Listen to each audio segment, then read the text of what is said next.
আমাদের বরিশালের যানজট ও কোলাহল থেকে একটু দূরে তৈরি হয়েছে খুবই সুন্দর একটি ক্যাফে। এইখানে বসে বিকেলটাকে আর সন্ধ্যাটাকে খুবই সুন্দরভাবে উপভোগ করা যায়। আর এই ক্যাফের নাম হচ্ছে ক্যাফে সুগন্ধা।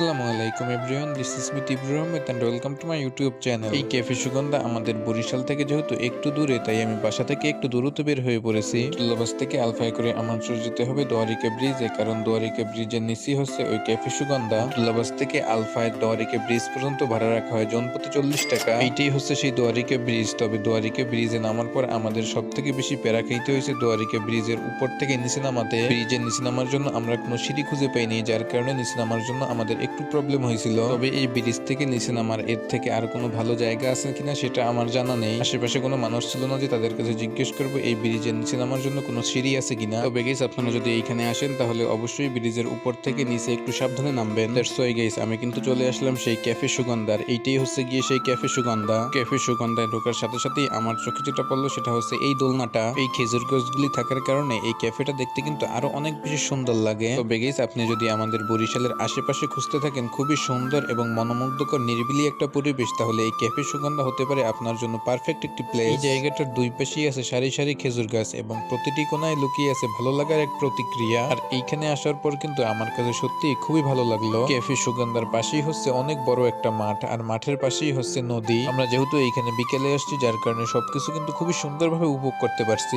এইখানে আসার পর আমার চোখে পড়লো কিন্তু অনেক সরিষা ফুল। এই সরিষা ফুল অনেকের কাছে খুব পছন্দের একটা ফুল। ঘোরাঘুরি শেষ করার পর আমি তাদের মেনু কার্ড থেকে কিন্তু ফুড অর্ডার করে দিলাম। তাদের মেনু কার্ডে অনেক ধরনের ফুড আইটেমই ছিল। প্রথমে আমরা ভাবছিলাম এই ক্যাফের উপরে বসবো, তারপর দেখি যে বিকাল গড়িয়ে যেহেতু সন্ধ্যা হয়ে যাচ্ছে, তাই আমরা এই ক্যাফের নিচে বসে পড়লাম। আমি ট্রাই করলাম তাদের রেগুলার মিট বক্স, আর এই মিট বক্সের প্রাইস ছিল 150 টাকা। মিট বক্সের কোয়ান্টিটি, সসেস, চিকেন সবকিছু একবারে পারফেক্ট ছিল, কিন্তু মিট বক্সে অতিরিক্ত পরিমাণ সস দিচ্ছে তারা। অতিরিক্ত সসের কারণে খেতে একটু টক লাগছিল।